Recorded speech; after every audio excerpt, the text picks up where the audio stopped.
Well, it's been a little while since I posted a video. I've had a little bit of time off and I just wanted to sort of refresh, and thank you for all those people that took the time to send me a message to see if everything was okay.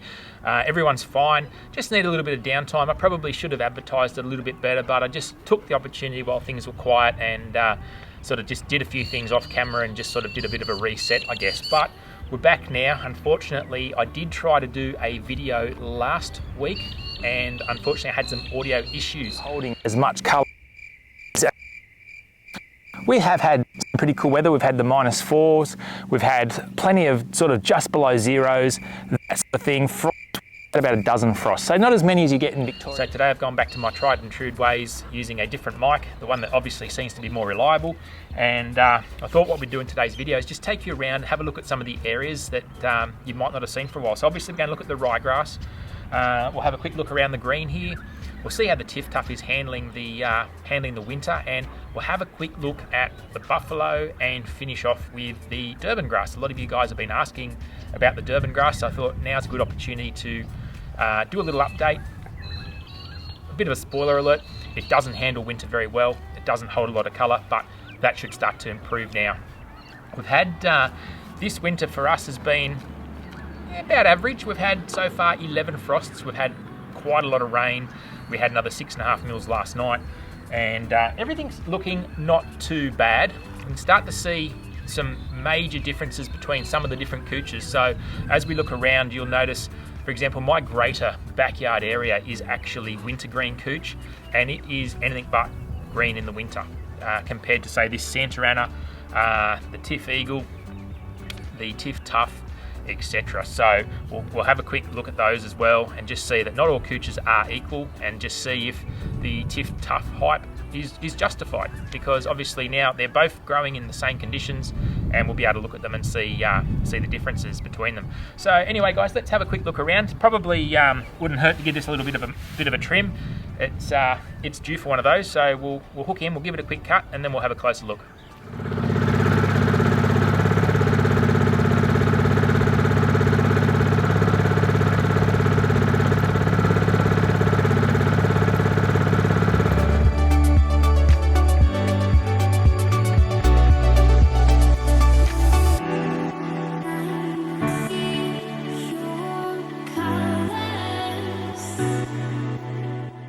Take a seat, Max, and we'll tell the people what's been happening. Come here. Come on. Come and take a seat. Sit. Maxie, sit. Good boy. Down. Good boy.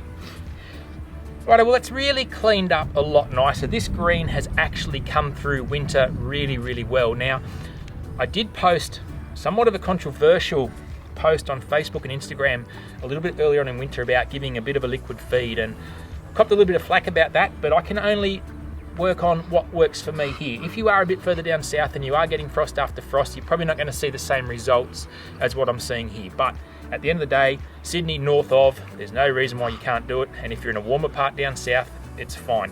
As I said, you can probably do it in the more frosty areas as well, quite okay, but you're not going to see the results that I'm seeing here.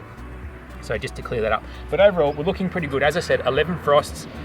As far as weed damage, or weed invasion I should say, is concerned, we're looking pretty good. We had a few broadleaf weeds through the back here, and I have actually now given it one dose of a selective broadleaf herbicide. Now if you're wondering why I'm not using a pre-emergent, off the top of my head, pre-emergents such as Barricade, for example, are not recommended for use on really short-cut turf like greens, and I think that's got a little bit to do with the depth of the root system will be that somewhat shallower, but it's only an assumption that I've come up with. It's not so much a fact that I'm aware of. It may well be, but I'm not aware of it as such. So we deal with that with selective control quite happily. And I did notice through here there is 1 or 2 patches of Queensland blue cooch starting to creep in, and that once again also can be controlled with something like a winter grass killer, and that will sort of knock it pretty much over. And I think there's also 1 or 2 patches again of winter grass here, but I'm talking a dozen at best, so not too worried about that. Everything's looking pretty good. In fact, I probably will give it another liquid feed, probably maybe later today or on the weekend. I'll just see how I go for time. But anyway, let's have a quick look about, and I'll point out a few bits and pieces along the way. Well, this zoysia has really surprised me. it's obviously a tropical grass growing very well in a non-tropical environment. And are you right there? Thank you. In a non-tropical environment. And at the end of the day, I think it's holding slightly more colour than even the Santa Ana Cooch on the green. And look, it's thick, it's very slow growing, but that doesn't really matter. It's thick, it's dense, it's holding colour, it doesn't brown off. Well, not here, it hasn't. And yeah, I'm really, really impressed. It's, you know, really impressive how it's turning out. I didn't mow it in this mow here, but I will probably mow it every fortnight at the moment. Even that's excessive. Because it isn't doing a great deal, but I would get a tiny bit off, not a measurable amount, but I'd get something off if I was to mow it. But I just figure I'll just leave it, and once it wakes up, there'll be plenty of time to be mowing it. And ideally, going forward, I'd like to probably extend this along the side of the pathway here, and I would also like to probably replace the eagle, which we'll touch on now. Up until recently, I've been actually really, really fond of this Tifeagle, and to the point where I really wanted to use it everywhere I possibly could, and I was sort of singing a lot of its praises, and it was a situation of, oh, it's, you know, for me and what I like, it's the perfect grass, not a cloud in the sky kind of scenario. And after I did the last video on this grass, it actually got wiped out with disease, and it turned just like that. It just went from looking really, really good to really, really bad. And I actually got the opportunity to talk to Dr. Brian Schwartz. Now, he is one of the men behind the Tuff. He was one of the people involved in Tuff, and obviously anything with Tiff in the name comes from the Tifton University in Georgia. And I got the opportunity to say a few words with him. Thanks, mate. And basically, he was saying back home there in the States, anybody who's using Tifeagle has pretty much a constant fungicide program in place. Now, are you right? And then basically going forward from that, I don't think I want to be in a situation where I'm forever applying chemicals just because that's not ideal, especially in a home environment. So I'm enjoying this for what it is, but I don't think I'm going to proceed with it. I think what I'll do is I will actually extend our Zoysia.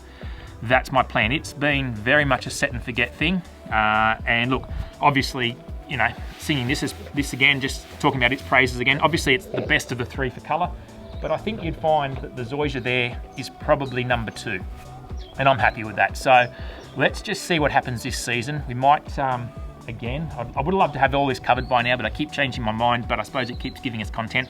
I think we might extend the Zoysia and not go too much further with this, especially if it's going to become one of those things that you can't leave it unattended because it's going to get a lot of disease, because again, I just don't want to go down that road. Max has been doing a spot of gardening, and I'll show you that as well. Righto, so welcome to Max's garden, and what's going on here is if I give him bones and stuff, he wants to bury them. So this is probably a little bit of my fault. If he doesn't want to eat one on the spot, he will go and try and bury it. To his credit, he picks bare areas, and unfortunately he decided this little section would be ideal. And I've sort of crudely fenced it off. He's had a little go in the corner over there since, but I've noticed with him, once he's dug a hole in one spot once, he'll go back to it again. So that's probably the same with all dogs, but yeah, I've just for now, until it covers, I'm going to just leave this here, and we'll worry about it later. But you've got to expect that when you've got young dogs. Max has just turned 9 months. He's now weighing in at about 40 kilos, and the vet reckons he's got another 10 or a little bit more in him. So by the time he's finished, he's going to be one solid dog. Okay, look, Buffalo is doing Buffalo things at this time of year, and look, you could argue it's not too bad from a colour point of view for winter in a mildly frosty environment. Along this side, obviously from these 2 circular lawn gardens to the house, this time of year it gets no direct sunlight at all. It's living in total shade, and we've still got a nice good thick amount of turf there. One of the key things I keep harping on about with Buffalo is keep it on the long side. If you want a shortcut grass, Buffalo is not your lawn. This is handling shade well, it's handling the wear of Max. He's got a pathway here that he runs through to the fence to see his mate next door. And look, all these things help this grass get through difficult cooler seasons like this. Well, yeah, you're not going to get much more colour out of a buffalo lawn, and it doesn't actually have too much of a purple tinge like some buffaloes can get, so yeah, the Sapphire's doing okay. You'll see in a minute when we go and look at the Durban grass there. There's no colour in it at all, and it'll just highlight the amount of winter grass in it. It'll highlight the amount of little annual flowers that are in it. But again, can't do anything with it now. We'll worry about that in springtime. So as you can see, there's not a great deal of colour here at the moment, but two things that stand out. You can see about here, which is about our shade line. So from here on in, we're less inclined to get some frost. We've still got a fair bit of colour happening, but once we get on the other side, there's a lot more white in amongst the weeds, the winter grass, and the I think they're called primulas, the little flowers here, and they've self-sown from the lawn, sorry, from the garden on the side there. So basically, we can see our shade line here. We'll come back to this one in the summer when it's doing more. It's very wet, very shady here at the moment, but we did achieve pretty much, probably, would we say 90% coverage? Which is not a bad effort considering that we did this very late in the season, at the end of the season. So, look, stick around. The reason there is a lot of weeds coming through here, obviously we've opened up bare ground. It's allowing the light to get down and encourage weeds to grow. And second of all, while this was establishing, I did not want to put any sort of pre-emergence down because that's going to hinder our growth. So I made the decision to put up with the weeds for this season around, and then we can move on with pre-emergence next year round if that's the way I want to go. So let's just come back in the spring, and it'll be a better grass to show you then. But as far as winter colour goes, not fantastic. Right, we'll move on now to the Tiff Tuff, which is my main front lawn, or it's my largest patch of the front lawn. We're looking at about 350 square metres just on this side of the driveway alone. Now, instantly you can see a huge improvement in colour compared to, for example, wintergreen, which is my greater backyard.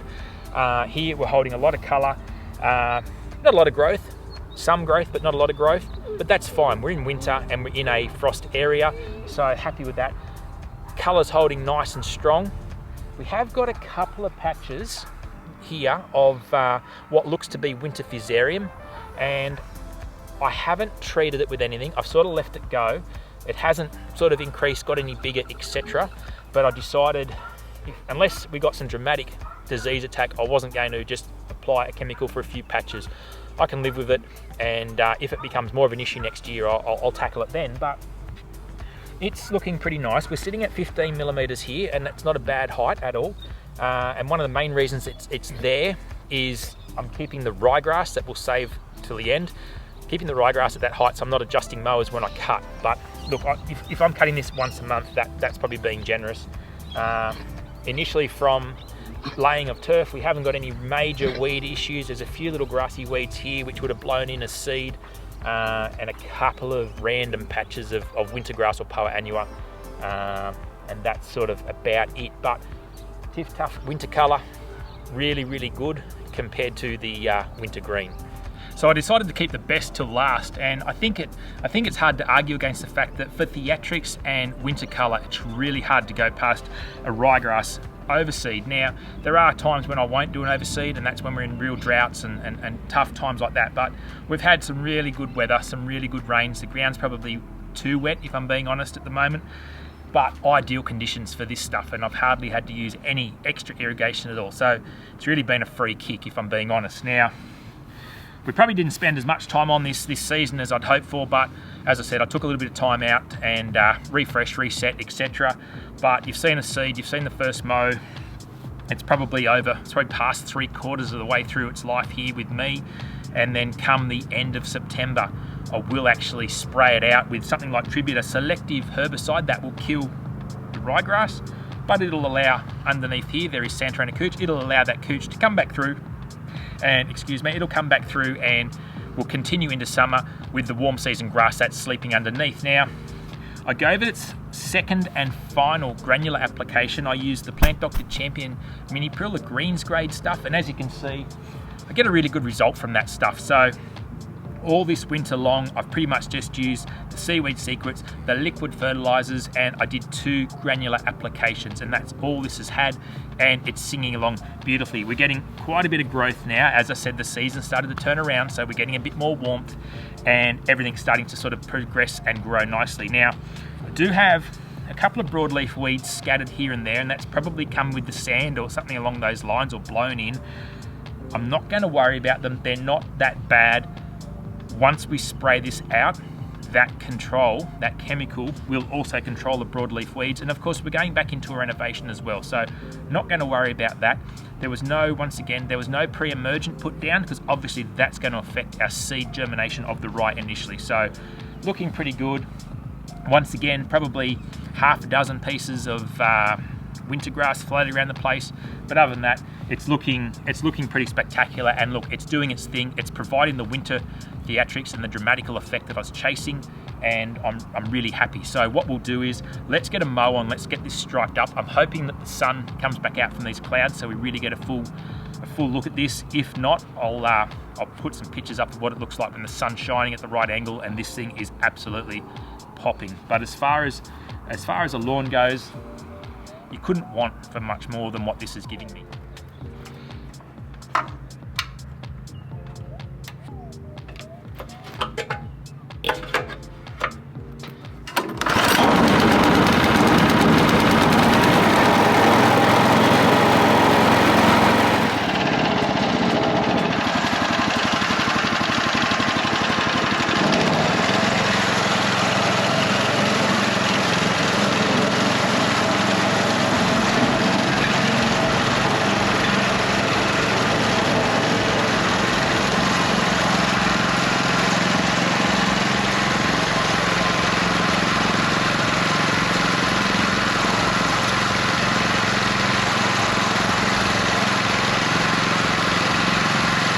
Well, I got the wish, the sun has poked through, and after, what, 6 runs, this stuff is going nuts.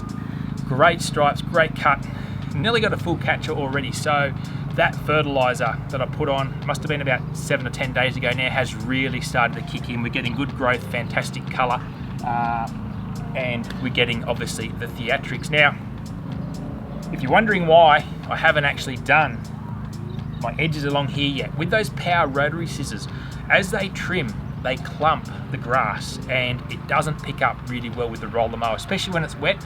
It's going to stick to the roller and cause dramas in that sense. So what I normally do is I'll go along this at the end, and then I'll just blow it onto the garden, or just blow it onto the lawn and thin it right out. So that's why I don't use the rotary scissors first, because I do find they leave a clump, and that's not great when you're using a cylinder mower, because it doesn't pick it up properly in the catcher, particularly when it's wet.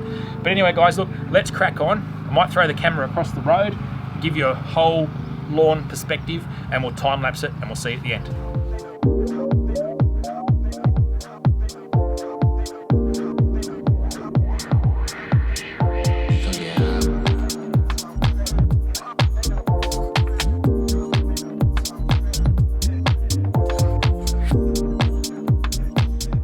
How good has that just come up? I'm absolutely stoked at the results that I'm getting, and in fact this is actually mown nicer than what it did the other day with the video that failed on me with the bad audio. So in a way, I'm kind of glad I held out and didn't do voiceovers like a lot of you guys suggested. I really didn't want to do voiceovers, because I wanted this video to be right after coming back from being away for a little while. I wanted it to be right, and I thought to myself, what's another week if it means getting it done right? And that's sort of my approach with a lot of things. I'd rather not do something until I can do it right, and I've done the same here now. So really happy with the results. It's green, it's so lush, it's so thick, and there's something about rye when you cut it. The smell of a freshly mown rye lawn is second to none. Certainly Cooch has got its own smell. They've all got their own smell. Buffalo smells different to Cooch, smells different to Cocky when you cut it, but the smell of a freshly cut rye lawn is probably my favourite. So anyway, guys, look, we'll wrap the video up here. I hope you've enjoyed it. It's probably been a bit of a longer one, but it's probably also long overdue. Have a fantastic weekend, and we'll catch you here next time on the Aussie Lawn.